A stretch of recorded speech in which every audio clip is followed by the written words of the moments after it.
어머니 요양원 가셔야 해요. 평생 돈 한 푼 제대로 못 모신 분이 우리한테 무슨 도움이 되겠어요? 큰며느리 박미선이 제 면전에서 이렇게 말했을 때 저는 아무 말도 하지 않았습니다.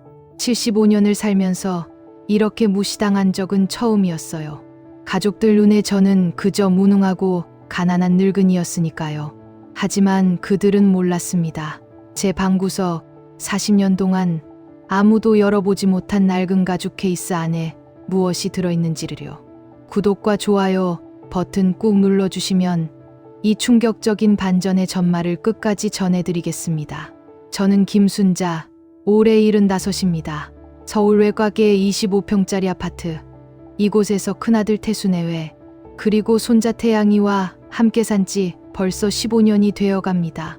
남편 김철수를 하늘나라로 보낸 후 혼자 살기 힘들다며 큰아들이 저를 모셔갔던 그때가 엊그제 같은데 세월이 참 빠르네요. 새벽 5시, 오늘도 어김없이 눈이 떠졌습니다. 나이가 들수록 잠이 없어진다더니 정말 그 말이 맞는 것 같아요. 무릎이 시큰거리고 허리가 결렸지만 일어나서 하루를 시작해야 했습니다.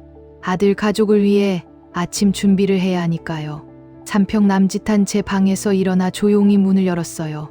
이 방은 원래 손자 태양이의 놀이방이었는데 며느리 미선이가 아이 방을 따로 꾸며주면서 제가 이곳으로 옮겨온 지 벌써 5년이 되었습니다.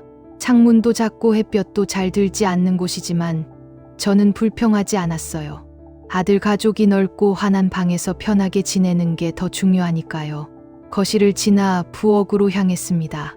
어둠 속에서도 발에 걸리는 것 없이 걸을 수 있을 정도로 이 집 구조가 몸에 배었어요. 부엌에 도착해서 쌀을 씻기 시작했는데 찬물에 손이 시렸지만 이 정도는 괜찮았습니다. 미역국을 끓이면서 문득 남편 생각이 났어요. 철수는 15년 전 갑작스러운 심장마비로 세상을 떠났습니다. 그때 제 나이 60, 아직 한창이라고 생각했던 시절이었는데 남편은 너무 일찍 떠나버렸죠. 남편이 마지막으로 제 손을 잡고 말했던 것이 생각났어요. 여보, 당신은 강한 사람이요. 내가 없어도 잘 살 거요. 우리 아들들 잘 부탁하오. 그 말을 마지막으로 남편은 눈을 감았습니다. 저는 슬퍼할 겨를도 없었어요. 장례를 치르고 큰아들 태수가 저를 자기 집으로 모셔가겠다고 했거든요. 작은아들 민수는 그때 막 결혼한 상태라 형님이 모시는 게 맞다며 고개를 숙였었습니다. 밥을 안 치고 반찬을 꺼내 상을 차리면서 지난 15년을 떠올렸어요. 처음 이 집에 왔을 때만 해도 며느리 미선이는 저를 반겼습니다. 어머니 편하게 계세요. 저희가 모시겠습니다. 라며 환하게 웃던 그 얼굴이 아직도 생생해요. 하지만 시간이 지나면서 며느리의 태도는 조금씩 변해갔습니다. 처음엔 작은 한숨이었어요. 제가 부엌 일을 하면 어머니 그냥 쉬세요라고 말하면서도 불편한 표정을 지었고, 제가 청소를 하면 제가 할게요라면서도 짜증 섞인 목소리였죠. 그러다 1년쯤 지나자 아예 대놓고 무시하기 시작했습니다. 저는 매일 아침 6시에 온 가족의 식사를 준비했어요. 김치찌개, 된장국, 시금치나물, 콩나물 무침, 계란말이까지 정성스럽게 차렸습니다. 하지만 아침 식탁에서 감사하다는 말을 들어본 적이 없었어요. 아들 태수는 신문만 보고, 며느리는 핸드폰만 들여다보고, 손자는 게임기만 만지작거렸죠. 엄마, 오늘 저녁 회시니까 밥 안 차려놔도 돼. 태수가 넥타이를 매며 건성으로 말했습니다. 고맙다는 인사도 다녀온다는 인사도 없이 황급히 현관문을 나섰어요. 미선이는 잠옷 차림으로 부스스하게 나와 커피만 한 잔 마시고는 다시 방으로 들어갔습니다. 손자 태양이만이 제게 말을 걸었어요. 할머니, 오늘 학교 끝나고 태권도 학원 데려다 주실 거죠? 그럼 태양이, 할머니가 꼭 데려다 줄게. 저는 손자의 머리를 쓰다듬으며 웃었습니다. 이 아이만큼은 저를 필요로 하니까요. 오전 9시 태양이를 학교에 보낸 후 본격적인 집안일이 시작됐습니다. 거실 청소, 방 청소, 화장실 청소, 빨래, 설거지까지 모든 게 제 몫이었어요. 허리가 아파도 쉴 수 없었습니다. 며느리가 깨어나서 집이 더럽다고 하면 안 되니까요. 점심시간이 되어 미선이가 방에서 나왔습니다. 어머니, 오늘 친구들이랑 백화점 가기로 했어요. 태양이 학원 데려다 주는 거 부탁드려요. 알았어. 그런데 미선아, 오늘 저녁은? 저녁은 알아서 드세요. 저희는 밖에서 먹고 올게요. 미선이는 제 말이 끝나기도 전에 명품 가방을 들고 현관으로 향했어요. 혼자 남은 거실에서 저는 라면을 끓여 먹었습니다. 조용한 집, 덩그러니 혼자 앉아 먹는 라면은 유독 싱거웠어요. 정말이지, 나는 이 집에서 무슨 존재인 걸까? 오후 내내 저는 손자의 전용 기사 역할을 했습니다. 태양이를 태권도 학원에 데려다주고 1시간 반 뒤에 다시 데리러 가고 그 다음엔 영어 학원까지 데려다줬어요. 허리가 끊어질 것 같았지만 참았습니다. 저녁 6시 집으로 돌아와 혹시나 하는 마음에 저녁 준비를 시작했어요. 태수가 회식이라고 했지만 일찍 들어올 수도 있으니까요. 제육볶음과 김치찌개, 시금치 나물과 콩나물 무침까지 4가지 반찬을 정성스럽게 준비했습니다. 하지만 저녁 8시가 되어도 아무도 집에 오지 않았어요. 손자 태양이만 학원에서 돌아와 배고프다고 했고 저는 아이와 단둘이 저녁을 먹었습니다. 할머니, 엄마 아빠는 왜 맨날 안 들어와요? 바쁘시니까 그래. 우리 태양이 많이 먹어. 태양이와 식사를 마치고 설거지를 하는데 현관문이 열리는 소리가 들렸어요. 미선이가 쇼핑백을 여러 개 들고 들어왔습니다. 감사하다는 말도 수고했다는 말도 없이 며느리는 방으로 들어가 버렸어요. 저는 차를 끓여 며느리 방으로 가져갔습니다. 방문을 노크하고 들어가는 순간 미선이가 전화 통화를 하고 있었어요. 응, 시어머니? 솔직히 말하면 짐이지 뭐. 돈도 없으시면서 집에만 계시잖아. 저는 그 자리에 얼어붙었습니다. 요양원 보내려고 하는데 남편이 자꾸 눈치를 봤어. 근데 뭐 어때? 어차피 우리가 먹여 살리는 건데. 미선이가 저를 보고는 화들짝 놀랐지만 이내 태연한 척했어요. 어머니, 차 거기 놔두세요. 저는 아무 말 없이 차를 놓고 방을 나왔습니다. 가슴이 철렁 내려앉는 기분이었어요. 15년 동안 이 집을 위해, 이 가족을 위해 헌신했는데 제가 그들에게는 그저 짐이었던 거였습니다. 그날 밤 제 작은 방으로 돌아온 저는 잠을 이룰 수 없었어요. 침대에 누워 천장을 바라보며 눈물이 흘렀습니다. 조용히 소리 없이 흐르는 눈물이었어요. 아무도 제 울음소리를 들으면 안 되니까요. 문득 방 구석이 눈에 들어왔습니다. 낡은 장롱 옆 먼지가 수북이 쌓인 가죽 케이스가 보였어요. 40년 동안 아무도 열어보지 못한 케이스였습니다. 남편이 세상을 떠나기 전 제게 남긴 마지막 유품이었죠. 저는 천천히 일어나 그 케이스를 꺼냈습니다. 무거운 먼지를 손으로 털어내니 짙은 갈색 가죽이 드러났어요. 오래된 케이스였지만 가죽의 질감은 여전히 고급스러웠습니다. 남편이 젊은 시절 얼마나 아끼던 물건인지 알 수 있었어요. 케이스를 무릎 위에 올려놓고 잠금 장치를 만지작거렸습니다. 40년 전 남편이 이 케이스를 제게 건네며 했던 말이 떠올랐어요. 여보, 이 안에는 우리의 비밀이 들어있어. 하지만 지금 열어보면 안 돼요. 정말 필요할 때, 누가 진짜 우리를 사랑하는지 알고 싶을 때 열어보시오. 그때는 무슨 뜻인지 이해하지 못했습니다. 하지만 지금은 알 것 같았어요. 정말로 필요한 때가 온 것 같았습니다. 복도에서 미선이의 목소리가 또 들려왔어요. 여보, 어머니 방 진짜 작죠? 근데 뭐 어때요? 어차피 요양원 보낼 건데. 태수의 대답은 들리지 않았지만 미선이의 웃음소리는 똑똑히 들렸습니다. 저는 케이스를 꼭 껴안았어요. 그리고 남편에게 속삭이듯 중얼거렸습니다. 정말로 이제 때가 온 것 같아요. 당신, 누가 진짜 저를 사랑하는지, 누가 진짜 가족인지 알아야 할 시간이 온 것 같습니다. 케이스를 다시 장롱 옆에 조심스럽게 내려놓으면서 저는 마음속으로 다짐했어요. 내일 작은 아들 민수에게 전화를 걸어야겠어. 그리고 이제는 침묵하지 않아야겠어. 15년 동안 참고 또 참았지만 이제는 제 존엄을 지킬 때가 온 것 같았습니다. 창밖을 보니 밤하늘에 별이 총총히 빛나고 있었어요. 남편이 하늘에서 저를 지켜보고 있는 것 같았습니다. 그리고 말하는 것 같았어요. 여보, 이제 당신 차례요. 당신이 얼마나 대단한 사람인지 보여줄 때가 왔소. 저는 깊은 한숨을 내쉬며 잠자리에 들었습니다. 내일부터는 모든 게 달라질 것 같았어요. 40년 동안 숨겨왔던 진실이 드러날 때, 과연 이 가족은 어떤 표정을 지을까요? 특히 며느리 미선이는 어떤 반응을 보일까요? 저는 가난하고 무능한 늙은이가 아니었습니다. 다만 누가 진짜 저를 사랑하는지 보고 싶었을 뿐이에요. 그리고 이제 그 답을 찾을 시간이 온 것 같았습니다.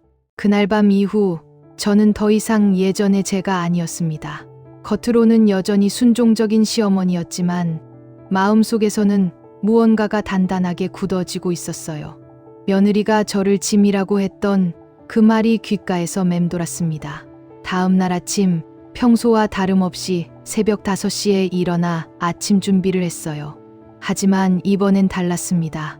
밥을 하면서도 국을 끓이면서도 제 마음 한구석에서는 이미 계획이 세워지고 있었거든요.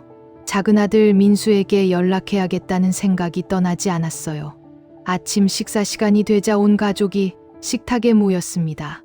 태수는 여전히 신문만 보고, 미선이는 핸드폰만 들여다보고, 태양이는 게임기에 정신이 팔려 있었어요. 저는 조용히 밥을 먹으며 그들을 관찰했습니다. 그때 미선이가 갑자기 입을 열었어요. 여보, 오늘 저녁에 가족회의 좀 해요. 중요한 얘기가 있어요. 태수가 신문에서 눈을 떼며 물었습니다. 무슨 일인데? 저녁에 얘기해요. 어머니도 계셔야 하고요. 미선이가 저를 힐끔 쳐다보는 순간 저는 직감적으로 알았어요. 오늘 저녁 본격적으로 요양원 이야기가 나올 거라는 걸 말이죠. 아침 식사가 끝나고 설거지를 하는데 가슴이 두근거렸습니다. 두려움 반, 기대 반이었어요. 이제 정말로 모든 게 드러날 때가 온 것 같았거든요. 40년 동안 숨겨왔던 비밀을 꺼내야 할 시간이 다가오고 있었습니다. 오전 10시 저는 조용히 제 방으로 들어가 휴대전화를 꺼냈어요. 작은 아들 민수의 번호를 눌렀습니다. 신호음이 3번 울린 후 민수의 목소리가 들렸어요. 여보세요, 엄마? 민수야, 엄마야. 엄마, 무슨 일이세요? 목소리가 이상한데요? 역시 제 아들이에요. 목소리만 들어도 제 상태를 알아채는군요.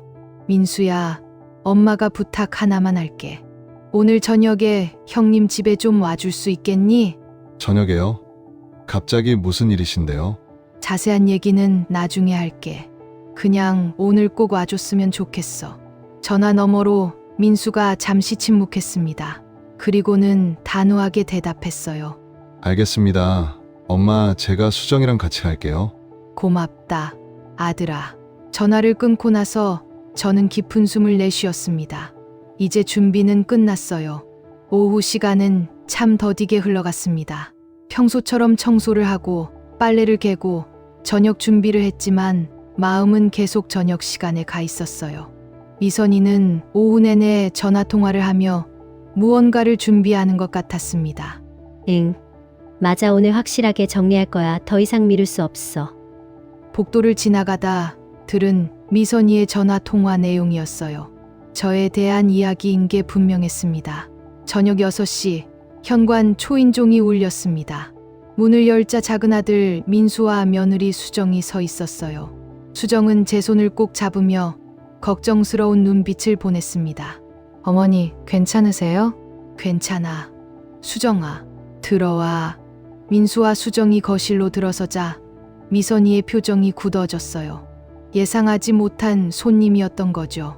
어머, 도련님. 오늘 무슨 일로 오셨어요? 미선이가 억지로 웃으며 물었습니다. 엄마가 오라고 하셔서 왔어요. 형님, 오랜만입니다. 민수가 형 태수에게 인사했어요. 태수는 어색하게 고개를 끄덕였습니다. 저녁 식사가 시작됐습니다. 식탁은 6명이 둘러앉기엔 좁았지만 더 답답한 건 공기였어요. 무거운 침묵 속에서 수저 소리만 덜그럭거렸습니다. 식사가 끝나고 태양이를 방으로 보낸 후 본격적인 가족회의가 시작됐어요. 미선이가 먼저 입을 열었습니다. 오늘 가족 여러분을 모신 이유는 다름이 아니라 어머니 문제 때문이에요. 어머니 문제라는 표현에 제 가슴이 철렁했지만 저는 침착하게 듣고 있었어요. 어머니 연세도 이제 75이시고 건강도 예전 같지 않으시잖아요. 저희가 계속 모시는 것도 한계가 있고요. 그래서요. 민수가 차갑게 물었습니다. 그래서 좋은 요양원을 알아봤어요. 강북에 있는 곳인데 시설도 깨끗하고 간호사분들도 친절하대요. 미선이가 태블릿을 꺼내 요양원 사진들을 보여줬어요. 월 200만 원이면 되는데 생각보다 괜찮죠? 수정이 참지 못하고 끼어들었습니다. 형님 댁에서 어머니 모시는 게 힘드시면 저희가 모시겠어요. 뭐라고요? 미선이의 목소리가 날카로워졌어요. 동서, 그게 무슨 말이에요? 큰 집에서 15년 동안 모셨는데 이제 작은 집에서 모시겠다고요? 네, 저희가 모시겠습니다. 어머니를 요양원에 보낼 수는 없어요. 수정의 단호한 목소리에 미선이의 얼굴이 붉어졌습니다. 동서는 어머니가 얼마나 힘드신지 몰라서 그래요. 매일 간병하는 게 얼마나 힘든데요. 간병이요. 민수가 냉소적으로 웃었어요. 형수님, 우리 엄마가 환자예요. 간병이 필요한 분이세요. 그게 아니라 엄마는 매일 새벽 5시에 일어나서 이 집 살림을 도맡아 하시잖아요. 청소하고 빨래하고 식사 준비하고 심지어 태양의 학원까지 데려다 주시는데 그게 간병받는 사람이 하는 일인가요?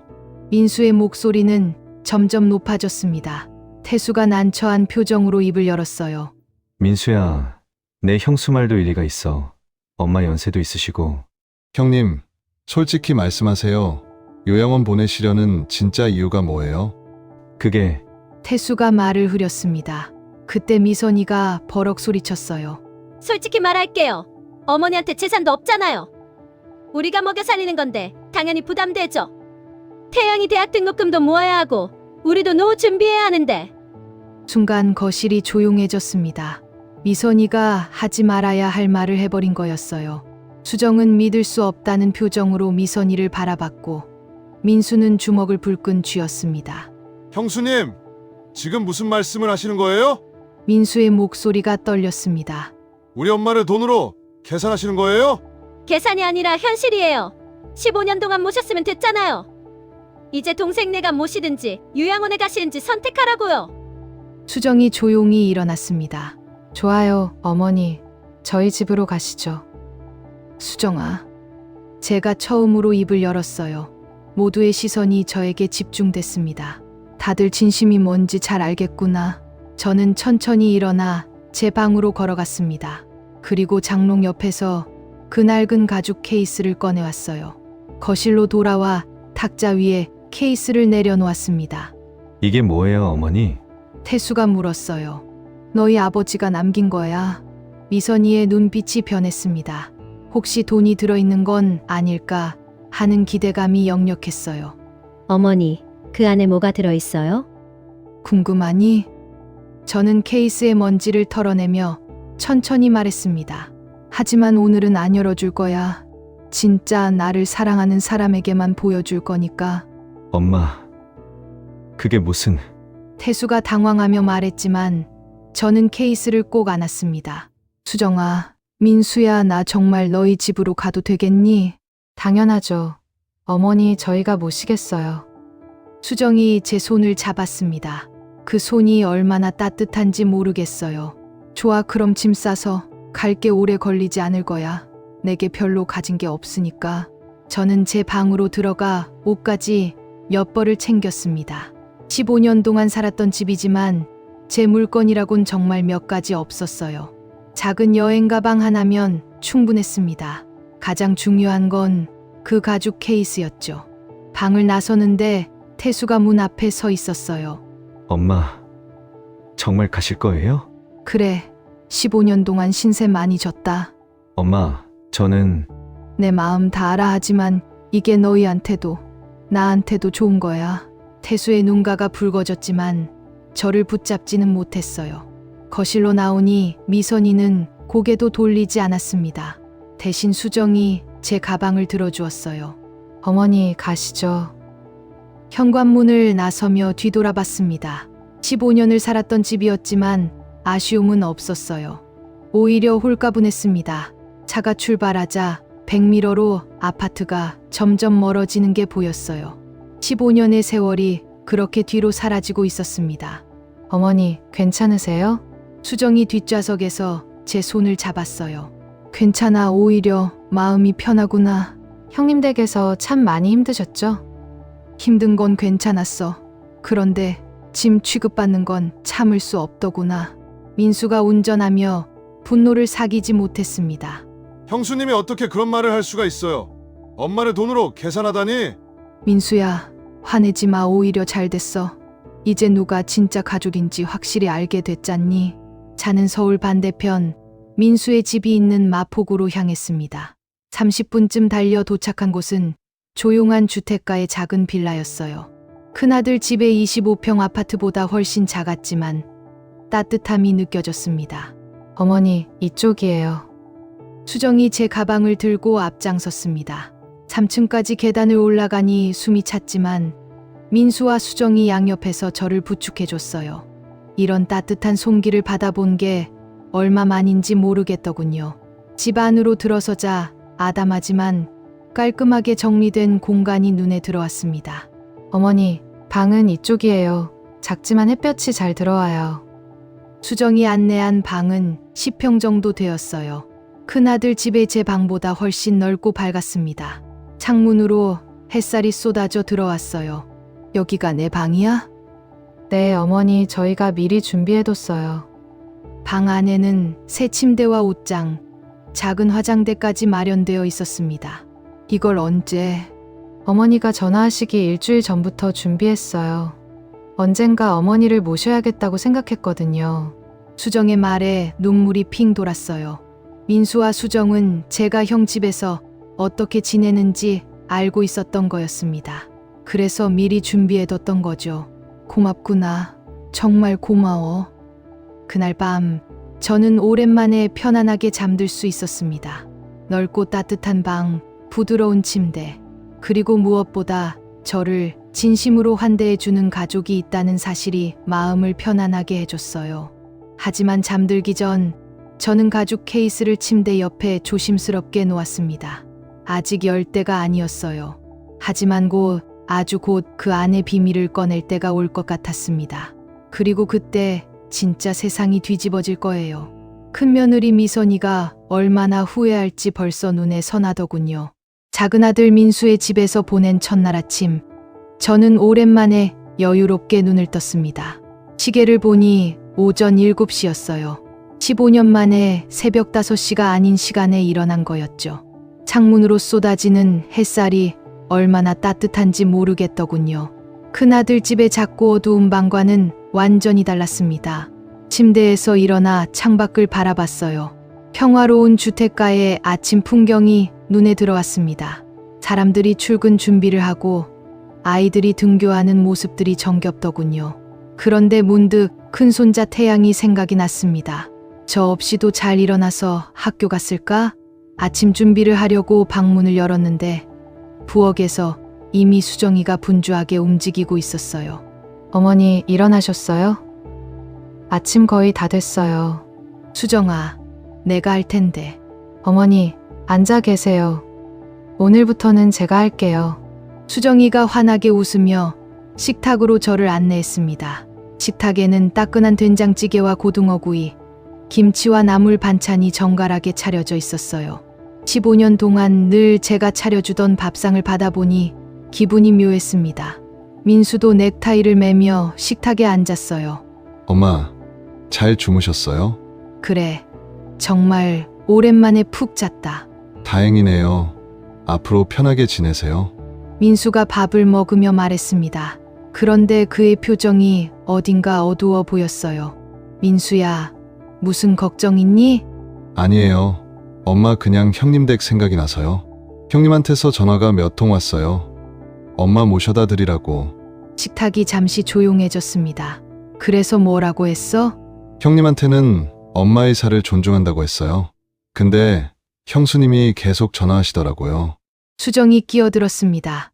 어머니 걱정하지 마세요. 저희가 지켜드릴게요. 하지만 저는 불안했어요. 미선이가 그냥 물러설 사람이 아니라는 걸 잘 알고 있었거든요. 아침 식사가 끝나고 민수가 출근한 후 수정이와 단둘이 차를 마셨습니다. 수정아, 너희한테 패 끼치는 것 같아서 미안하구나. 무슨 말씀을 그렇게 하세요. 저희가 어머니를 모시고 싶어서 모신 거예요. 그래도 어머니, 사실 말씀드릴 게 있어요. 수정이 진지한 표정으로 제 손을 잡았어요. 저희 결혼할 때 어머니께서 얼마나 도와주셨는지 알아요. 수정아, 그리고 형수님이 어머니를 어떻게 대하는지도 다 알고 있었어요. 빈수 씨랑 저는 늘 안타까웠거든요. 수정의 눈가가 붉어졌습니다. 이번엔 저희가 어머니를 행복하게 해드릴 차례예요. 저는 수정이를 꼭 안아줬어요. 이렇게 따뜻한 마음을 가진 며느리가 있다는 게 얼마나 감사한지 모르겠더군요. 오후가 되자 정말로 미선이에게서 전화가 왔습니다. 핸드폰 화면에 큰며느리라는 이름이 떴을 때 저는 잠시 망설였어요. 하지만 결국 전화를 받았습니다. 여보세요? 어머니, 저예요. 집에 언제 돌아오실 거예요? 미선이의 목소리는 달라져 있었어요.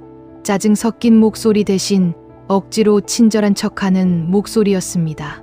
나는 이제 여기서 살 거야. 어머니, 15년 동안 저희랑 사셨잖아요. 갑자기 이러시면 저희도 당황스러워요. 당황스럽긴. 요양원 보내려던 사람이 그건 어머니를 위한 거였어요. 더 좋은 환경에서 지내시라고요. 미선이의 거짓말이 너무나 뻔했습니다. 미선아, 이제 그만하자. 너희 속마음 다 알아. 어머니, 혹시 그 케이스 때문에 그러시는 거예요? 역시나 본심이 나왔군요. 그 안에 뭐가 들어있는지 궁금하시지? 아니, 그게 아니라 혹시 중요한 서류 같은 게 있으시면 저희가 보관해드려야 하지 않을까 해서요. 걱정 마. 잘 보관하고 있으니까. 어머니, 그래도 미선아, 나 이제 바쁘니까 끊을게. 전화를 끊고 나니 한숨이 나왔어요. 결국 케이스 때문이었군요. 그날 저녁 민수와 수정이에게 모든 이야기를 해줬습니다. 거실 소파에 셋이 둘러앉아 저는 40년 전 이야기를 꺼냈어요. 남편 김철수와 제가 젊은 시절에 겪었던 일, 그리고 그 가죽 케이스에 얽힌 비밀까지 말이죠. 너희 아버지와 내가 30살 무렵이었어. 저는 천천히 이야기를 시작했습니다. 그때 우리는 서울 변두리에서 작은 식당을 하고 있었지. 겨우 생계를 이어가는 정도였어. 민수와 수정이 집중해서 듣고 있었어요. 어느 날 25쯤 돼 보이는 젊은이가 식당에 왔어. 남루한 옷차림에 신발도 너덜너덜했지. 돈이 없어 보였는데 밥을 달라고 하더구나. 그래서요? 수정이 물었습니다. 공짜로 밥을 줬지. 그런데 그 청년이 밥을 먹으면서 우는 거야. 은인입니다. 3일 동안 굶었습니다. 라고 하더구나. 저는 그때를 떠올리며 계속 말했어요.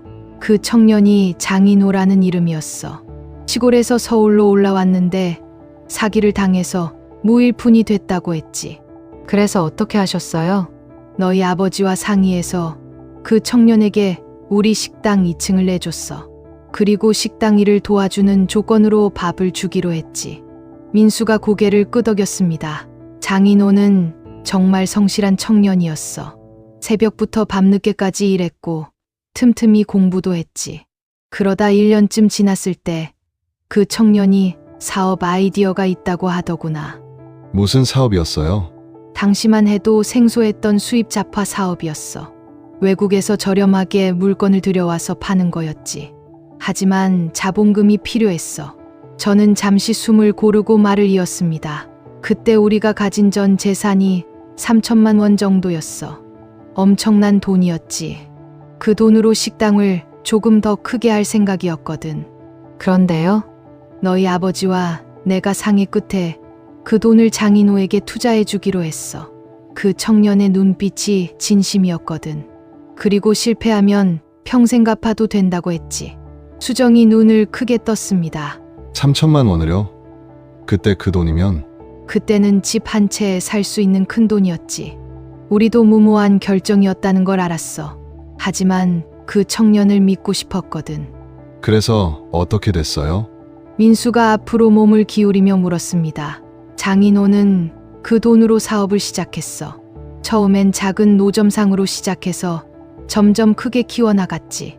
5년 후엔 매장이 생겼고 10년 후엔 여러 지점을 가진 사업가가 됐어. 대박이네요. 그런데 우리는 그 돈을 돌려받지 않았어.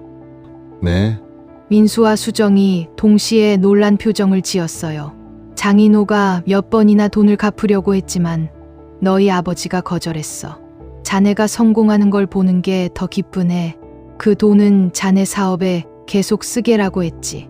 아버지가 그렇게 세월이 흘렀어. 장인호는 점점 더 성공해서 대기업을 일궜고 우리는 그냥 평범하게 살았지. 가끔 장인호가 찾아와서 감사하다고 했지만 우리는 그저 잘 됐다고만 했어. 저는 잠시 차를 한 모금 마셨습니다. 그런데 너희 아버지가 돌아가시기 1년 전쯤 장인호가 찾아왔어.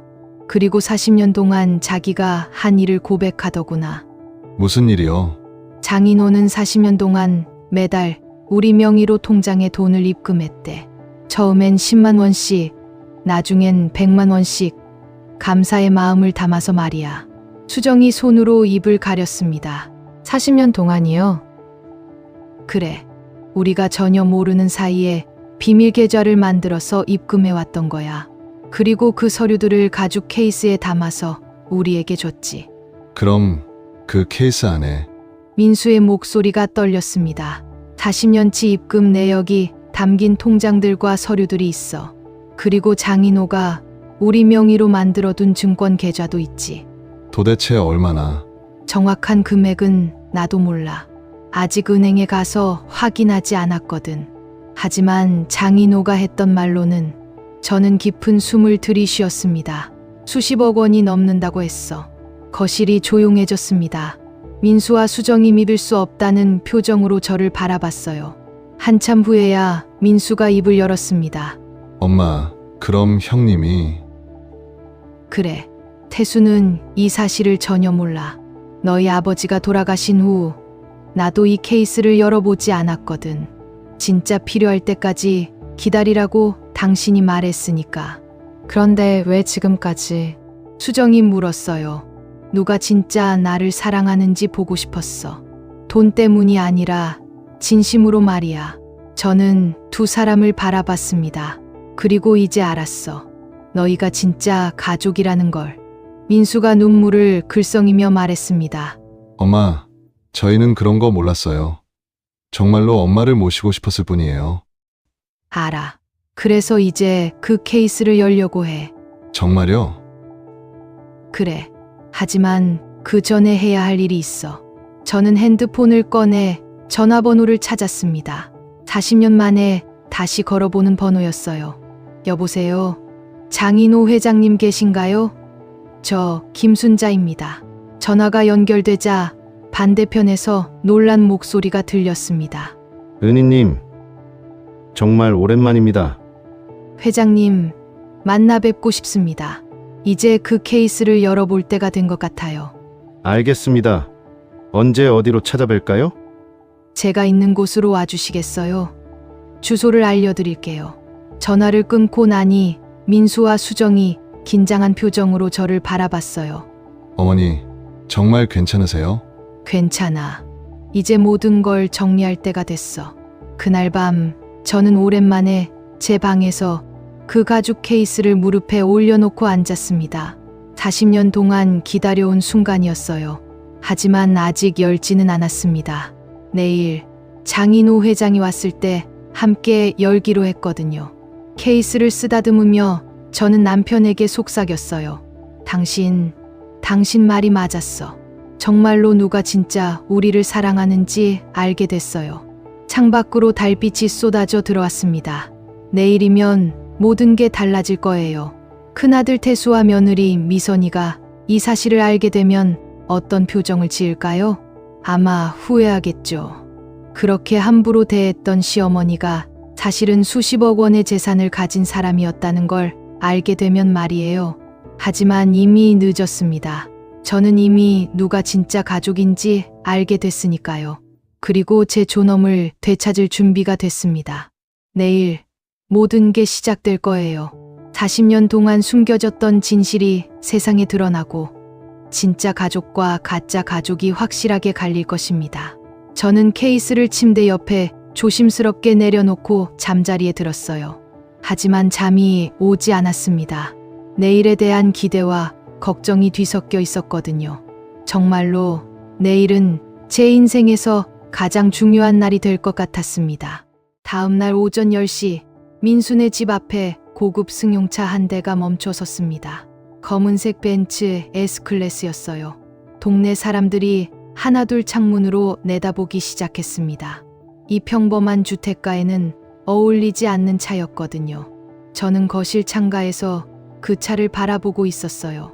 40년 만에 다시 만나는 사람이었습니다. 무일푼 청년 장인호가 이제 대기업 회장이 되어 저를 찾아온 거예요. 가슴이 두근거렸습니다. 78배 나이에도 불구하고 꼿꼿한 자세와 품이 있는 모습이었습니다. 그의 손에는 큰 꽃다발이 들려 있었어요. 그 뒤로 비서로 보이는 젊은 남자가 서류 가방을 들고 따라 내렸습니다. 초인종이 울렸습니다. 수정이가 긴장한 표정으로 문을 열었어요. 장인호 회장이 공손하게 고개 숙여 인사했습니다. 안녕하십니까? 장인호입니다. 은희님을 뵈러 왔습니다. 어서 오세요. 어머니께서 기다리고 계세요. 수정이가 안내하자 장인호 회장이 거실로 들어왔어요. 그리고 저를 보는 순간 그는 무릎을 꿇고 깊이 저를 올렸습니다. 은희님, 40년 만입니다. 회장님, 일어나세요. 이제 그만 일어나시죠. 저는 황급히 그를 부축해 일으켰어요. 하지만 장인호의 눈가에는 이미 눈물이 맺혀 있었습니다. 은희님께서 안 계셨다면 지금의 제가 없었습니다. 회장님이 잘하셨어요. 우리는 그저 믿어드렸을 뿐이에요. 장인호 회장은 꽃다발을 건네고 소파에 앉았습니다. 민수와 수정이도 긴장한 표정으로 함께 앉았어요. 장인호의 비서가 서류 가방을 테이블 위에 올려놓았습니다. 은희님, 어르신께서 돌아가신 후 연락이 끊겨서 얼마나 걱정했는지 모릅니다. 제가 큰아들 집으로 가면서 연락을 못 드렸네요.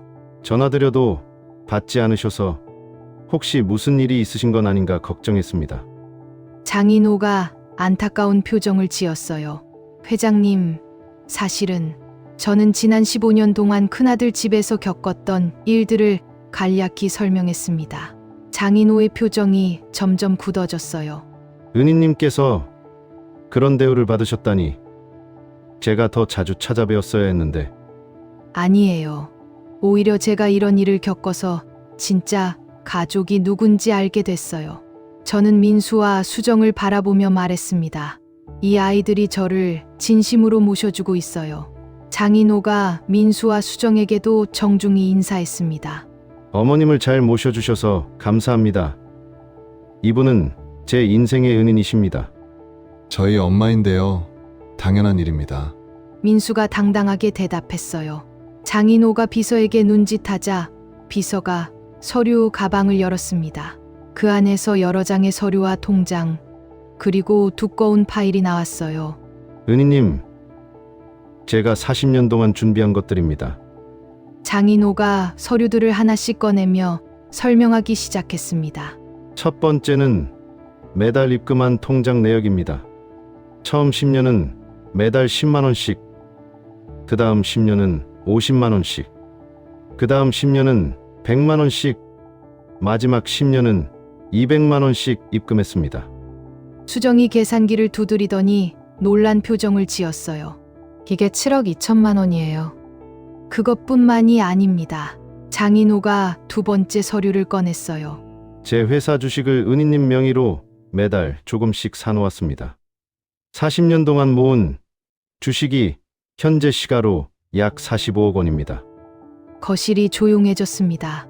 민수와 수정이 믿을 수 없다는 표정으로 서류를 바라봤어요. 저도 사실 이 정도일 줄은 몰랐습니다. 그리고 세 번째입니다. 장인호가 마지막 서류를 꺼냈습니다. 강남에 있는 상가 건물 하나를 은희님 명의로 사두었습니다. 현재 시가 약 80억 원 정도입니다. 회장님, 제가 깜짝 놀라 소리쳤어요. 이건 너무 과한 거 아닙니까? 아닙니다. 은희님, 제가 받은 은혜에 비하면 이것도 부족합니다. 장인호의 목소리가 떨렸습니다. 은희님께서 주신 3천만 원이 없었다면 저는 아직도 굶어 죽었을 겁니다. 그 돈으로 제가 일궈낸 회사가 지금 연매출 3천억 원이 넘습니다. 은희님께서 저를 믿어주셨기 때문에 오늘의 제가 있습니다. 이 정도는 당연한 겁니다. 민수가 떨리는 손으로 서류들을 정리했어요. 엄마, 이게 총 130억이 넘는 금액이에요. 수정은 아무 말도 하지 못하고 눈물만 흘렸습니다. 저는 깊은 숨을 들이쉬었어요. 남편이 그 케이스를 남긴 이유를 이제야 완전히 이해하게 됐습니다. 단순히 재산 때문이 아니라 진짜 가족을 가려내기 위해서였던 거예요. 은희님, 그리고 한 가지 더 말씀드릴 게 있습니다. 장인호가 조심스럽게 입을 열었어요. 큰아드님 댁에서 이상한 연락이 왔습니다. 연락이요? 네, 며느리 분이신 것 같은데 제 회사로 전화를 해서 은희님과의 관계를 물어보더군요. 미선이었군요. 뭐라고 하셨어요? 아무 말도 하지 않았습니다. 개인정보라서 말씀드릴 수 없다고만 했죠. 그랬군요. 저는 미선이가 이미 움직이기 시작했다는 걸 알았어요. 은희님, 혹시 문제가 생기면 제가 법률팀을 동원하겠습니다. 어떤 일이 있어도 은희님을 보호하겠습니다. 고맙습니다, 회장님. 장인호가 일어서며 명함을 꺼냈습니다. 이건 제 개인 번호입니다. 언제든 연락 주십시오. 24시간 대기하겠습니다. 회장님, 정말 고맙습니다. 장인호가 다시 한번 깊이 절을 올렸어요. 은희님, 앞으로 편안한 노후 보내십시오. 제가 항상 곁에서 지키겠습니다. 장인호 회장이 돌아간 후 거실에는 무거운 침묵이 흘렀습니다. 테이블 위에는 130억 원이 넘는 재산 서류들이 놓여 있었어요. 민수가 먼저 입을 열었습니다. 엄마, 이게 정말 현실인가요? 그래, 아직도 믿기지 않는구나. 수정이 제 손을 꼭 잡았어요. 어머니, 그동안 형님 댁에서 얼마나 힘드셨어요. 이런 재산이 있으신 걸 알았다면 형수님이 그렇게 함부로 대하지 못했을 텐데. 수정아, 그게 바로 포인트야. 저는 수정의 손을 다시 잡았습니다. 나는 일부러 이 사실을 숨겼어. 누가 진짜 나를 사랑하는지 알고 싶었거든. 만약 태수와 미선이가 이 사실을 알았다면 나를 극진히 모셨을 거야. 하지만 그건 나를 사랑해서가 아니라 돈을 사랑했기 때문이겠지. 민수가 고개를 끄덕였습니다. 엄마 말씀이 맞아요. 그래서 15년 동안 참으신 거군요. 그래. 그리고 이제 확실히 알았어. 너희가 진짜 가족이라는 걸. 수정이 눈물을 닦았어요. 어머니, 저희는 재산 같은 거 정말 몰랐어요. 그냥 어머니를 사랑해서. 알아. 그래서 더 고맙고, 그래서 내가 이 재산을 너희에게 물려주고 싶은 거야. 엄마, 민수가 황급히 말했습니다. 그건 안 돼요. 형님도 계시잖아요. 태수한테는 이미 15년 전에 5억짜리 아파트를 줬어. 그걸로 충분해. 제 목소리는 단호했습니다. 그리고 미선이는 나를 짐이라고 했어. 요양원에 보내려고 했고, 그런 사람들한테 이 재산을 줄 수는 없어. 하지만 엄마, 민수야, 이건 내 결정이야. 너희 아버지도 이렇게 하고 싶어 하실 거야. 저는 가죽 케이스를 열었습니다. 40년 동안 닫혀있던 케이스였어요. 안에는 오래된 통장들과 서류들, 그리고 남편의 편지가 들어있었습니다. 편지를 꺼내 읽었어요. 여보, 이 편지를 읽고 있다면 당신은 힘든 시간을 보내고 있는 거겠지요. 하지만 걱정 마시오. 우리가 선한 마음으로 도운 그 청년이 당신을 지켜줄 겁니다. 남편의 글씨를 보니 눈물이 났습니다. 이 재산을 진짜 당신을 사랑하는 사람에게 주시오. 혈육이라고 해서 다 가족은 아니니까요. 진심으로 당신을 대하는 사람이 진짜 가족입니다. 그리고 여보, 당신은 가난하지 않소. 부자보다 더 귀한 마음을 가진 사람이니까요. 당당하게 사시오. 나는 하늘에서 당신을 지켜보겠소. 편지를 다 읽고 나니 온 가족이 울고 있었어요. 그때 초인종이 다시 울렸습니다. 수정이 눈물을 닦고 문을 열었는데 뜻밖에도 큰아들 태수가 서 있었어요. 그의 표정은 어두웠습니다. 엄마, 들어가도 돼요? 들어오렴. 태수가 거실로 들어와 테이블 위의 서류들을 보고는 얼굴이 하얗게 질렸습니다. 이게 뭐예요? 내가 몰랐던 엄마의 비밀이야. 저는 차분하게 설명했습니다. 태수는 서류를 하나씩 넘겨보더니 그 자리에 주저앉았어요. 엄마, 130억이요? 그래, 내 아버지와 내가 40년 전에 도운 청년이 갚아준 은혜야. 그럼 엄마는 가난한 게 아니었어요? 가난하지 않았어. 다만 누가 진짜 나를 사랑하는지 보고 싶었을 뿐이야. 태수의 얼굴이 일그러졌습니다. 엄마, 저는 몰랐어요. 뭘 몰랐는데? 엄마가 이런 재산이 있으신 줄 알았다면 절대 요양원 같은 소리 안 했어요. 태수야, 제 목소리가 차가워졌습니다. 그게 바로 문제야. 너는 내가 재산이 있으면 잘 대하고 없으면 함부로 대하는 거잖니. 아니에요. 엄마, 그게 아니라 15년 동안 나를 어떻게 대했는지 다 알아. 미선이가 나를 뭐라고 했는지도 다 들었어. 태수가 고개를 떨구었습니다. 엄마, 용서해 주세요. 제가 잘못했어요. 이제 와서 용서를 빌어도 소용없어. 저는 단호하게 말했습니다. 나는 이미 결정했어. 이 재산은 민수와 수정이에게 물려줄 거야. 엄마, 넌 이미 15년 전에 5억짜리 아파트를 받았잖니. 그걸로 충분해. 태수가 무릎을 꿇었어요. 엄마, 제발 한 번만 기회를 주세요. 기회는 15년 동안 매일매일 있었어. 그런데 너희는 그 기회를 버렸잖니. 민수가 형을 바라보며 말했습니다. 형님, 일어나세요. 이제 늦었어요. 민수야, 나는 내 형이잖아. 엄마를 설득해줘. 형님, 저는 형님 편을 들 수 없어요. 15년 동안 우리 엄마가 얼마나 힘들었는지 알아요. 태수는 할 말을 잃고 그냥 무릎을 꿇은 채 고개를 떨구고 있었어요. 그때 또다시 초인종이 울렸습니다. 문을 열자 이번엔 미선이가 서 있었어요. 그녀는 화장을 진하게 하고 명품 가방을 들고 있었습니다. 어머니, 집에 언제 돌아오시? 미선이는 거실로 들어오다가 테이블 위의 서류들을 보고 입을 다물지 못했어요. 이게 뭐예요? 내가 궁금해하던 그거야. 저는 냉정하게 말했습니다. 미선이가 서류를 집어 들더니 눈이 점점 커졌어요. 130억. 어머니한테 이런 돈이 있었어요? 그래, 있었어. 그런데 넌 몰랐지. 어머니, 그럼 저희가 미선이의 목소리가 떨렸습니다. 15년 동안 130억 원이 있는 시어머니를 짐 취급하고 요양원에 보내려고 했지. 미선이의 얼굴이 새하얗게 변했어요. 그리고 이제 와서 후회해도 소용없어. 나는 이미 결정했으니까. 어머니, 제가 잘못했어요. 다시 기회를 주세요. 미선이가 갑자기 무릎을 꿇었습니다. 앞으로 정말 잘할게요. 어머니 저희 집으로 가요. 됐어. 내가 나를 모시고 싶은 이유가 뭔지 다 알아. 저는 일어나서 제 방으로 들어갔습니다.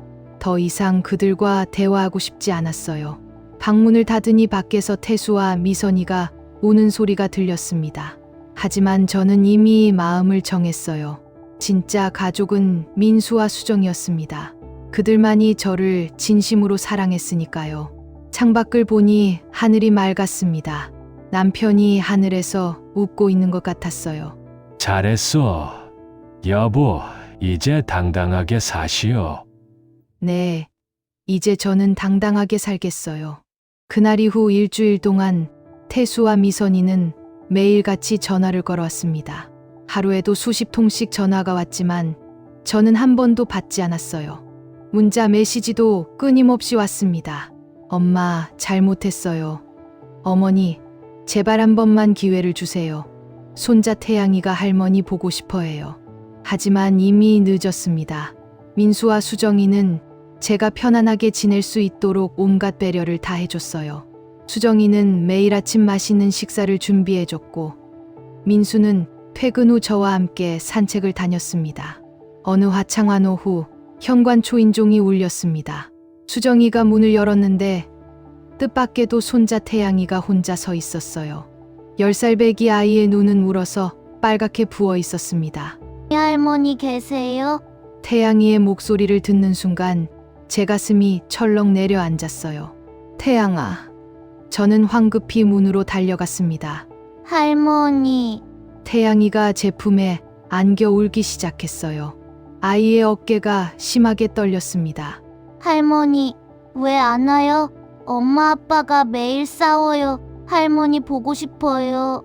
태양아, 우리 태양이. 저는 손자를 안고 거실로 들어갔습니다. 수정이가 따뜻한 우유를 준비해 주었어요. 태양이는 울음을 그치고 우유를 마시며 이야기하기 시작했습니다. 할머니가 나간 후로 엄마 아빠가 맨날 싸워요. 아빠는 엄마한테 당신 때문에 이렇게 됐다고 소리치고 엄마는 울면서 물건을 던져요. 제 가슴이 아팠습니다. 그리고 엄마가 이상한 말을 했어요. 무슨 말?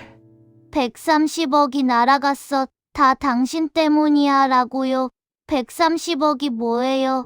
할머니? 저는 태양이를 꼭 안아주었어요. 태양아, 그건 어른들 얘기야. 너는 신경 쓰지 않아도 돼. 할머니, 우리 집에 다시 와주면 안 돼요? 엄마 아빠가 사과할 거래요. 태양아, 엄마가 할머니한테 무릎 꿇고 빌었대요. 그런데 할머니가 안 받아주셨대요. 할머니, 제발 우리 집에 와요. 태양이의 눈에서 눈물이 주르륵 흘러내렸습니다. 저는 손자의 눈물을 닦아주며 천천히 말했어요. 태양아, 할머니가 너를 사랑하는 거 알지? 네, 하지만 할머니는 이제 그 집에서 살 수 없어. 할머니를 사랑해주는 사람들과 함께 살고 싶거든. 저는 할머니 사랑해요. 알아. 우리 태양이는 할머니를 사랑하지. 하지만 엄마 아빠는 다른 이유로 할머니를 다시 모시고 싶어 하는 거야.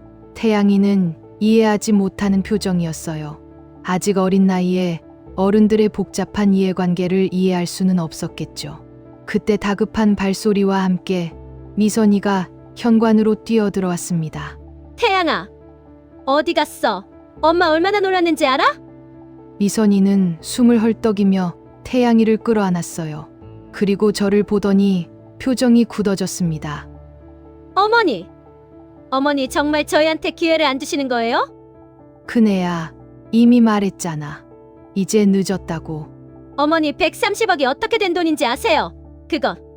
그건 뭐 제가 되물었습니다. 그건 가족의 돈이잖아요. 어머니 혼자 가지실 수 없어요. 미선이의 본색이 다시 드러나기 시작했어요. 15년 동안 저희가 어머니 모셨잖아요. 밥도 해드리고 재워드리고 그게 다 돈으로 따지면 얼마인데요? 밥을 해드렸다고! 수정이가 참지 못하고 끼어들었습니다. 형님, 15년 동안 누가 누구 밥을 해드렸는지 똑바로 말씀하세요. 뭐라고? 동서가 감히? 어머니께서 새벽 5시에 일어나서 온 가족 식사 준비하시고 청소하시고 빨래하시고 손자 학원까지 데려다 주셨잖아요. 수정이의 목소리가 점점 커졌습니다. 형님은 낮까지 주무시고 친구들 만나러 백화점 다니시고 그게 어머니 모신 거예요? 넌 뭘 알아? 시어머니 모시는 게 얼마나 힘든지. 저도 시어머니 모시고 있어요. 그런데 전 행복해요. 왜냐하면 진심으로 어머니를 사랑하니까요. 두 며느리가 대치하고 있을 때 태수가 헐레벌떡 들어왔습니다. 엄마, 민수야, 미선아, 무슨 일이야? 태수는 상황을 파악하고는 아내를 말렸습니다. 미선아, 그만해 우리 가자. 왜요?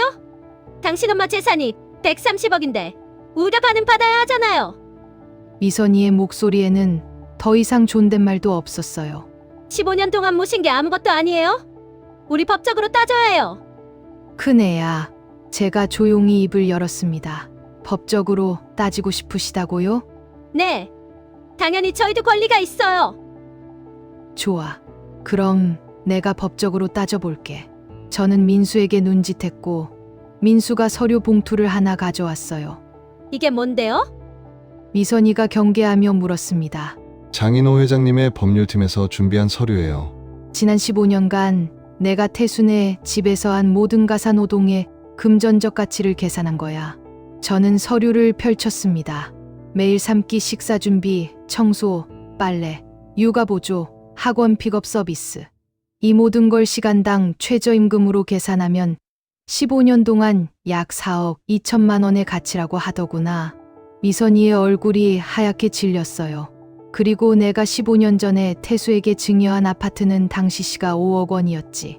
지금은 8억 원이 넘는다더구나.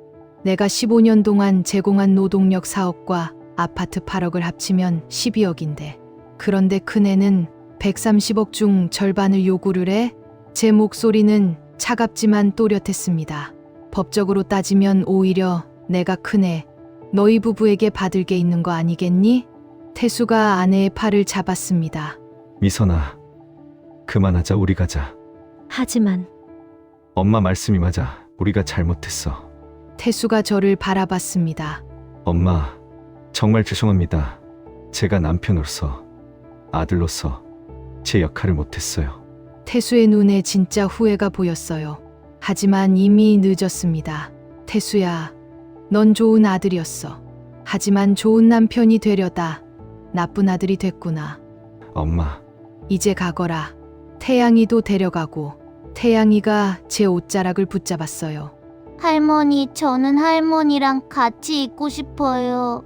태양아, 넌 엄마 아빠랑 가야 해. 할머니는 주말에 꼭 보러 갈게. 정말요? 정말이야. 약속해. 태양이를 보내고 나니 가슴이 아팠습니다. 죄 없는 손자까지 이런 가족 갈등에 휘말리게 해서 미안했어요. 하지만 어쩔 수 없는 일이었습니다. 그날 저녁 민수와 수정이와 함께 저녁을 먹으며 이야기를 나눴습니다. 엄마, 형님이 정말 후회하는 것 같던데요. 민수가 조심스럽게 말했습니다. 후회하는 게 보였어. 하지만 그건 재산을 알게 된 후회지. 진심 어린 후회가 아니야. 만약 내게 재산이 없었다면 태수는 후회했을까? 아마 아니겠지. 제 말에 민수도 고개를 끄덕였습니다. 엄마, 그런데 형수님이 법적으로 소송을 걸면 어떻게 하죠? 걱정 마. 장인호 회장님의 법률팀이 이미 다 준비해뒀어. 저는 차를 한 모금 마셨습니다. 그리고 사실 한 가지 더 준비한 게 있어.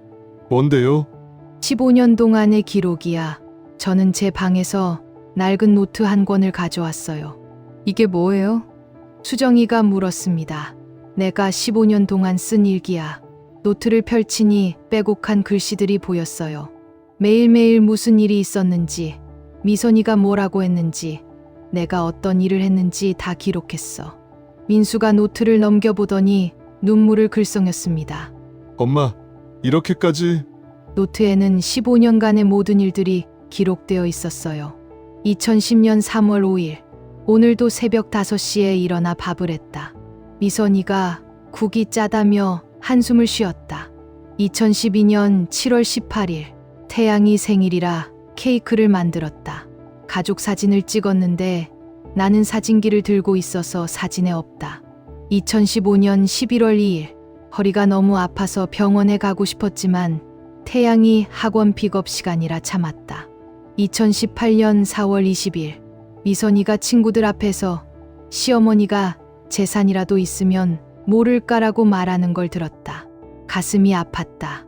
하나하나 읽다 보니 15년의 세월이 파노라마처럼 지나갔습니다. 엄마, 이 일기가 있으면 법적으로 큰 도움이 될 거예요. 민수가 말했습니다. 알아. 그래서 장인호 회장님의 변호사한테도 복사본을 전달했어. 어머니는 정말 모든 걸 준비하셨네요. 수정이 감탄하며 말했어요. 준비한 게 아니야. 그냥 내 마음을 정리하고 싶어서 쓴 거였어. 그런데 이게 나중에 증거가 될 줄은 몰랐지. 며칠 후 예상대로 미선이에게서 법률사무소 명의의 내용 증명이 도착했습니다. 재산 분할 청구 소송이라는 제목이었어요. 결국 소송을 걸어온 거였습니다. 엄마, 형수님이 진짜 소송을 걸었어요. 민수가 서류를 보며 한숨을 쉬었습니다. 그럴 줄 알았어. 미선이는 끝까지 가는 성격이니까. 저는 담담하게 받아들였습니다. 장인호 회장님께 연락드릴게요. 민수가 전화를 걸려고 하자 제가 손을 내저었어요. 아니야. 이번엔 내가 직접 할게. 저는 핸드폰을 꺼내 장인호 회장에게 전화했습니다. 여보세요. 은희님, 네, 회장님. 예상대로 소송이 들어왔어요. 알고 있습니다. 상대 변호사가 이미 저희 법률팀에 연락했습니다. 어떻게 하면 될까요? 은희님, 걱정하지 마십시오. 15년간의 일기장과 가사노동 가치평가서, 그리고 정황 증거들이 모두 은희님 편입니다. 장인호의 목소리는 자신감이 넘쳤어요. 그리고 한 가지 더 준비한 게 있습니다. 뭔가요? 지난 15년간 큰며느리의 소비 내역을 조사했습니다. 명품 가방, 해외여행, 백화점 쇼핑, 모두 큰아드님의 월급으로는 감당하기 힘든 수준이었습니다. 그게 무슨... 은희님께서 주신 5억짜리 아파트를 담보로 대출을 여러 번 받아서 쓴 겁니다. 현재 그 아파트에는 3억 원의 대출금이 남아 있습니다. 저는 깜짝 놀랐어요. 3억이요? 네, 그리고 그 돈을 명품과 사치품을 사는데 다 써버렸습니다. 이런 상황에서 재산 분할을 청구한다는 것 자체가 염치 없는 일이죠. 회장님, 고맙습니다. 은희님, 제가 해드릴 수 있는 건 이것밖에 없습니다. 평생의 은혜를 어떻게 다 갚겠습니까? 전화를 끊고 나니 민수와 수정이 궁금한 표정으로 저를 바라봤어요. 저는 장인호 회장에게서 들은 내용을 전달했습니다. 형님께 주신 아파트에 3억 대출이요? 민수가 놀라며 물었습니다. 그래, 미선이가 명품 사느라 대출을 받았나 봐. 그럼 형님은 아무것도 모르셨던 거네요? 아마도 태수는 그런 거 신경 안 쓰니까. 수정이 혀를 찼습니다. 5억짜리 집을 주셨는데 그걸 담보로 사치품을 사다니 정말 어이가 없네요. 그날 밤 태수에게서 전화가 왔습니다. 오랜만에 받은 전화였어요. 엄마, 왜? 미선이가 소송을 걸었다면서요. 엄마, 저는 몰랐어요. 이선이가 제 몰래 변호사를 선임한 거예요. 태수의 목소리는 지쳐 있었습니다. 그래, 엄마, 소송 취하하게 할게요. 제가 미선이를 설득할게요. 아니야. 그냥 두렴. 엄마, 이번 기회에 확실하게 정리하고 싶구나. 법적으로 말이야. 엄마, 죄송해요. 태수가 울먹이는 소리가 들렸어요. 태수야, 넌 나쁜 아들이 아니야. 다만 아내를 너무 사랑한 거지. 엄마, 하지만 그 사랑이 잘못된 방향이었어. 아내를 사랑하는 것도 중요하지만 부모를 존중하는 것도 중요한 거야. 알겠습니다. 엄마, 제가 미선이한테 확실하게 말하겠습니다. 그래, 그렇게 해. 전화를 끊고 나니 마음이 복잡했어요. 태수는 근본적으로 나쁜 아들이 아니었습니다. 다만 아내와 어머니 사이에서 선택을 잘못했을 뿐이에요. 하지만 그 대가는 컸습니다. 일주일 후 미선이의 변호사로부터 소송 취하 통보가 왔습니다. 장인호 회장의 법률팀이 준비한 증거 자료들을 보고는 이길 수 없다고 판단한 모양이었어요. 엄마, 형수님이 소송 취하했대요. 민수가 기뻐하며 소식을 전했습니다. 그럴 줄 알았어. 저는 담담하게 받아들였습니다. 이제 정말 끝난 거예요. 형님네는 더 이상 어머니를 괴롭히지 못할 거예요. 그래, 이제 끝났구나. 창밖을 바라보니 봄꽃이 만발해 있었어요. 긴 겨울이 지나고 드디어 봄이 온 것 같았습니다. 15년 동안의 긴 인내 끝에 저는 제 존엄을 되찾았어요. 그리고 진짜 가족이 누구인지 확실하게 알게 됐습니다. 남편이 남긴 그 가죽 케이스는 단순히 재산이 아니라 진짜 가족을 가려내는 시험지였던 거예요. 그리고 그 시험에서 민수와 수정이는 만점을 받았습니다. 소송이 취하된 지 이틀 후 예상치 못한 일이 벌어졌습니다. 새벽 2시 급한 전화벨 소리에 잠에서 깼어요. 화면에는 태수라는 이름이 떠 있었습니다. 엄마 큰일 났어요. 태수의 목소리는 떨리고 있었어요. 무슨 일이야? 미선이가 태양이를 데리고 집을 나갔어요. 뭐라고? 저는 벌떡 일어났습니다. 이혼하겠대요. 재산분할 못 받으면 이혼하고 혼자 살겠다고 태양이까지 데리고 나갔어요. 태수가 울먹이는 소리가 들렸습니다. 지금 어디 있어? 친정으로 갔대요. 전화도 안 받고. 엄마, 어떡하죠? 민수와 수정이도 깨어나 걱정스러운 표정으로 저를 바라봤어요. 태수야, 진정해. 아침에 엄마가 가볼게. 엄마, 제가 잘못했어요. 다 제 탓이에요. 전화를 끊고 나니 가슴이 답답했습니다. 미선이가 마지막 수단을 쓴 거였어요. 다음 날 아침 민수와 함께 태수의 집으로 갔습니다. 문을 열고 들어서니 집안은 엉망이었어요. 물건들이 여기저기 흩어져 있고 태수는 소파에 앉아 멍하니 벽을 바라보고 있었습니다. 형님, 민수가 형이의 어깨를 흔들었어요. 민수야, 다 끝났어. 미선이가 이혼 서류까지 보냈어. 태수의 손에는 이혼 협의서가 들려 있었습니다. 위자료 5억의 양육권도 미선이가 가져가겠대. 나한테는 아무것도 안 남겠지.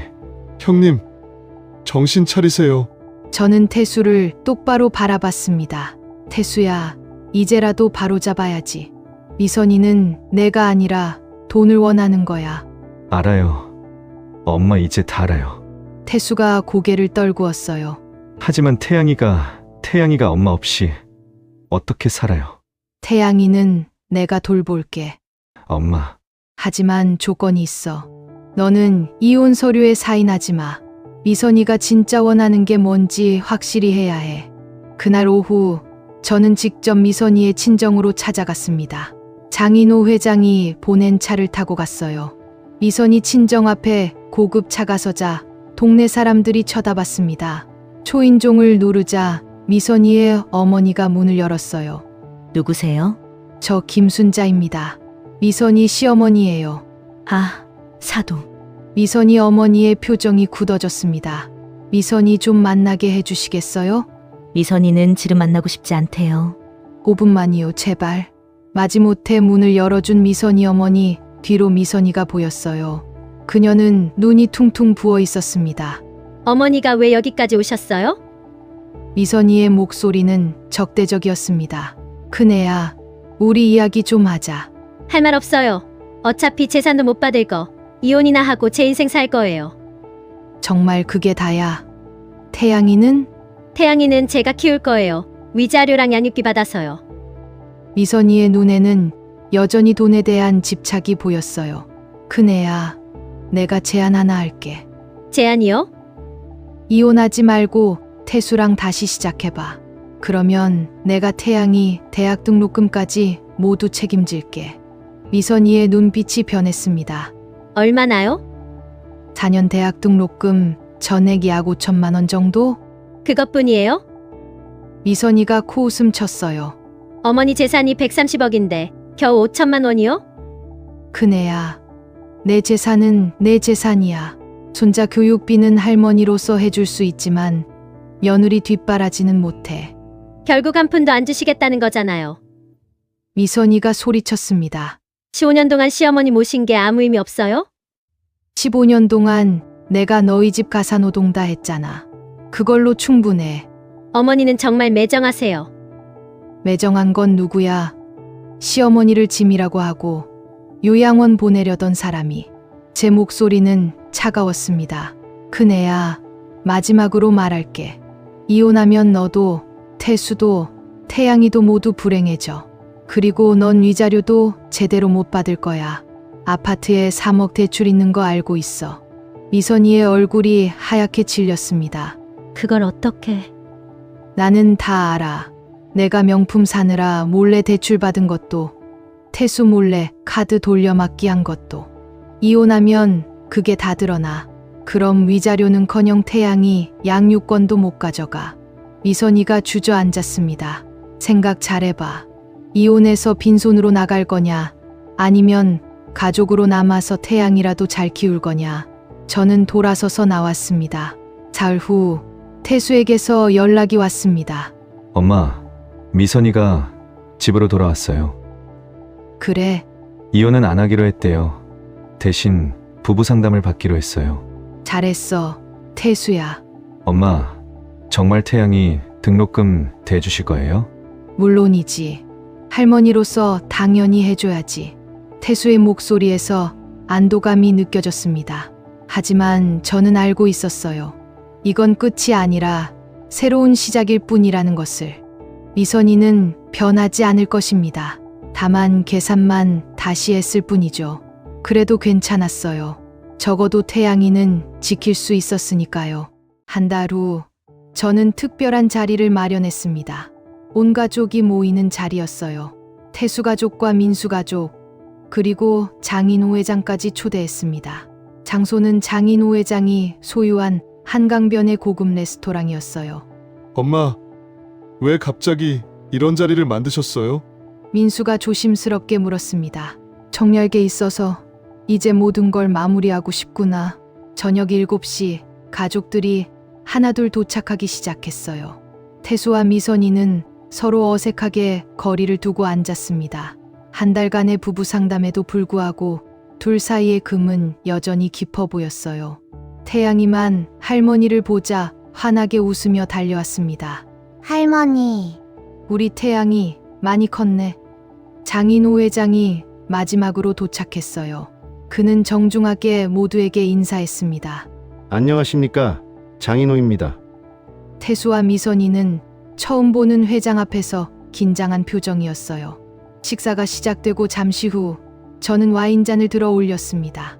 오늘 여러분을 모신 이유는 중요한 발표를 하기 위해서입니다. 모두의 시선이 저에게 집중됐어요. 첫째, 장인호 회장님께 감사 인사를 전하고 싶습니다. 저는 장인호를 바라봤습니다. 회장님, 40년 전 우리가 베푼 작은 선의를 이렇게 큰 은혜로 갚아주셔서 감사합니다. 하지만 이제 그만 갚으셔도 됩니다.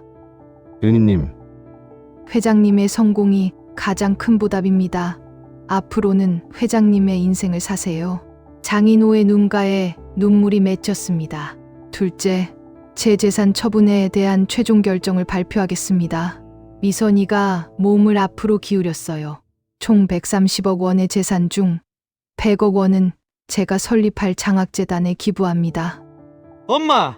태수가 놀라서 소리쳤습니다. 이 재단은 어려운 가정의 학생들과 부모를 잘 모시는 효자효녀들에게 장학금을 줄 겁니다.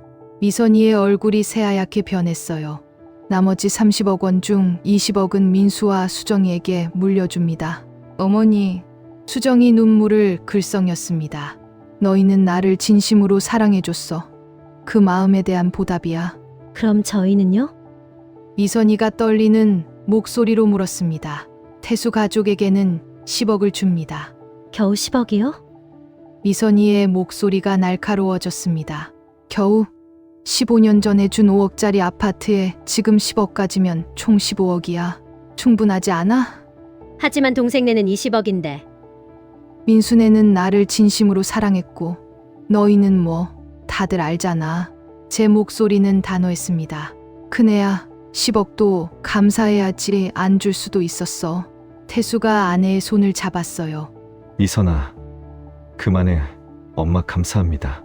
그리고 마지막으로 저는 태양이를 바라봤습니다. 태양이 명의로 교육신탁계좌를 만들었어. 3억 원을 넣어뒀으니 대학은 물론이고 대학원까지 걱정 없을 거야. 할머니, 태양이의 눈에서 눈물이 흘렀습니다. 태양아, 할머니가 너한테 부탁 하나만 할게. 네. 할머니, 돈보다 중요한 게 사람이야. 사람을 사랑하는 마음을 잃지 마, 알았지? 네.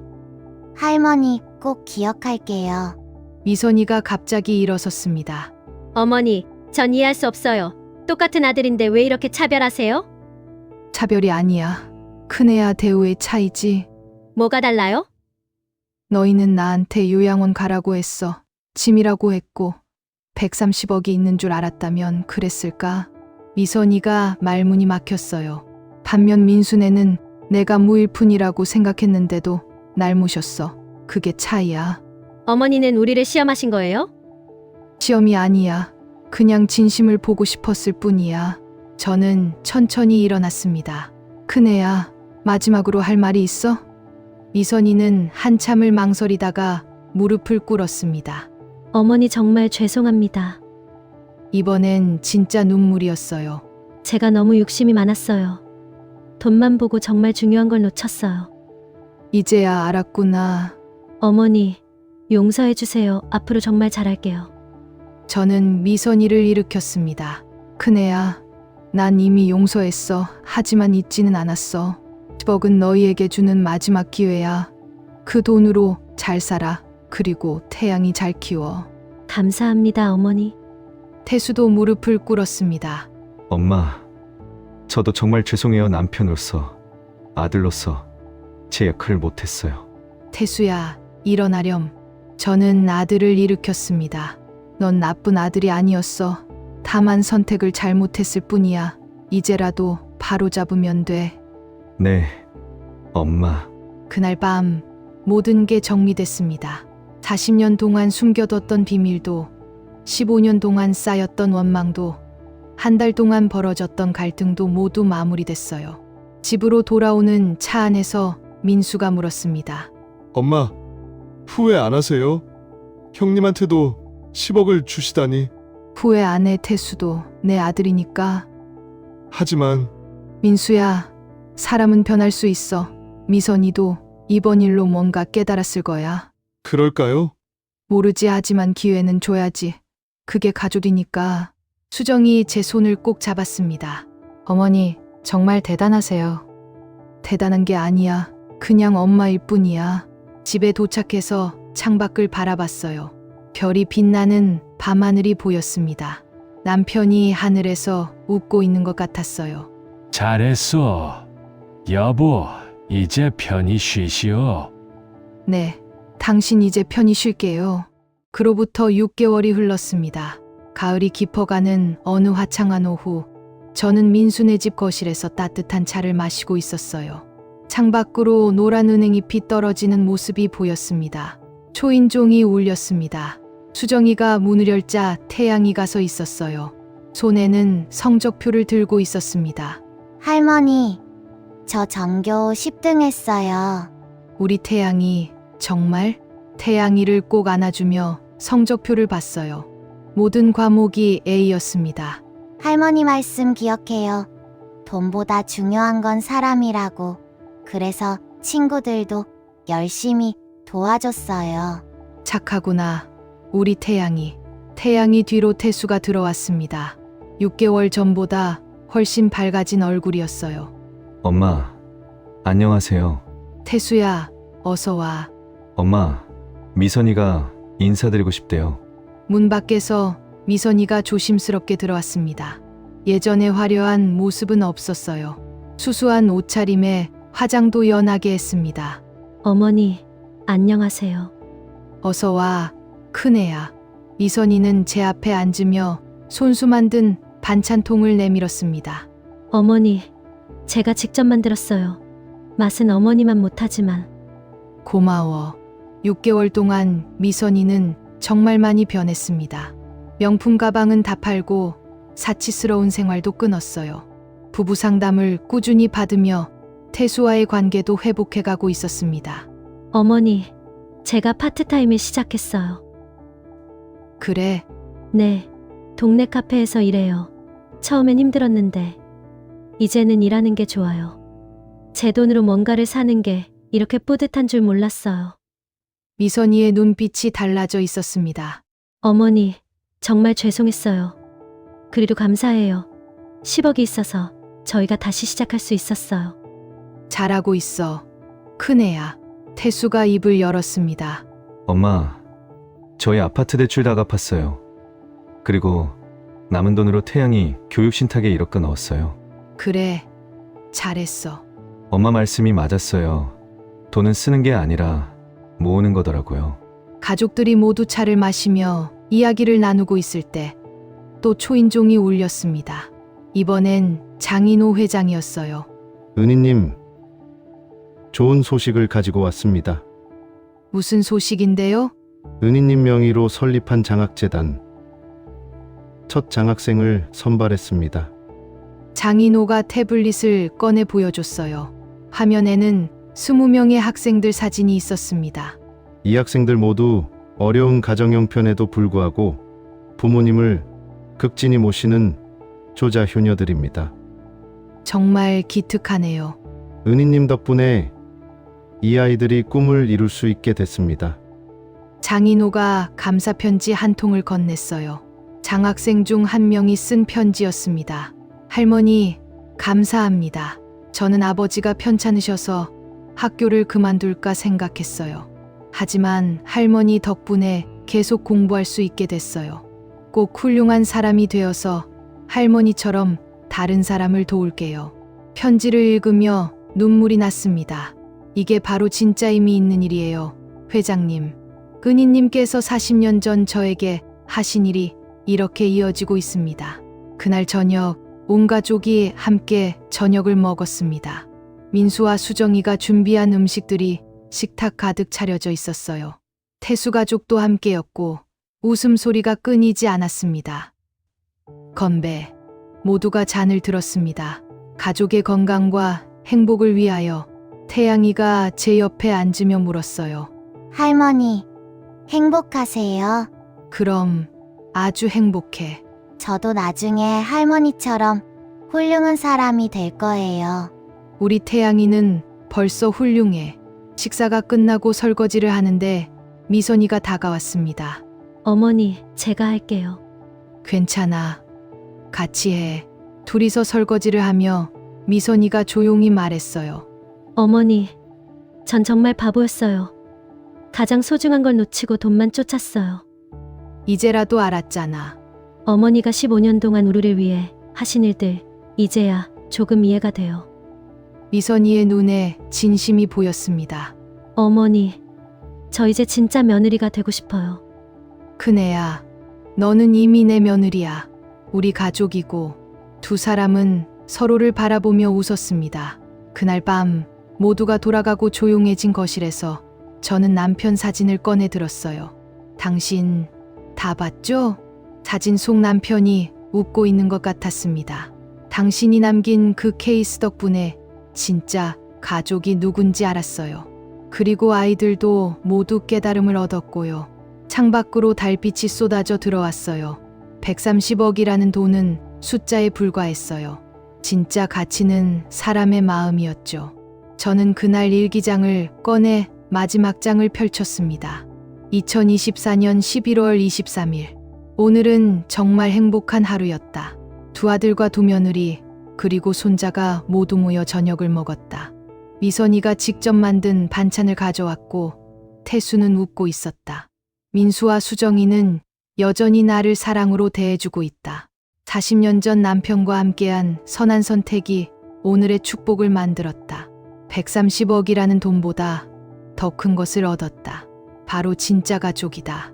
나는 더 이상 무능하고 가난한 시어머니가 아니다. 존엄을 되찾았고 사랑받고 있으며 다른 사람들을 도울 수 있는 사람이 되었다. 인생의 마지막 장에서 가장 빛나는 순간을 맞이하고 있다. 감사하다. 일기장을 덮으며 저는 깊은 평화를 느꼈습니다. 창밖의 별들이 유난히 밝게 빛나고 있었어요. 남편이 하늘에서 저를 지켜보며 미소 짓고 있는 것 같았습니다. 여보, 사랑해요. 그리고 고마워요. 저는 창문을 열어 밤 공기를 들이마셨습니다.